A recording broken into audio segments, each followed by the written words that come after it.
Wagwan people, we are on the eve of the running of Jamaica's national senior and junior trials to select teams for international competition, more specifically the team to the Paris Olympics in less than 6 weeks' time.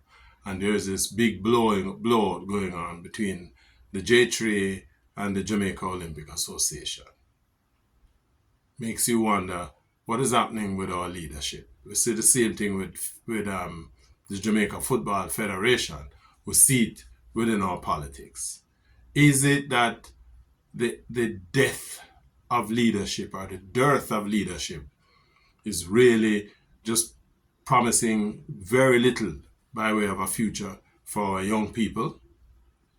We're going to talk about that and a whole heap more this evening on the Jamaica Mix. Just click the link and join me this evening, 8 o'clock until 9:30. The Jamaica Mix. We're going to take on these and more issues. We're going to look at our prospects for medals at the Olympic Games. We're going to look at what are we doing with sports and our sports facilities. May I look for Siuno. Respect.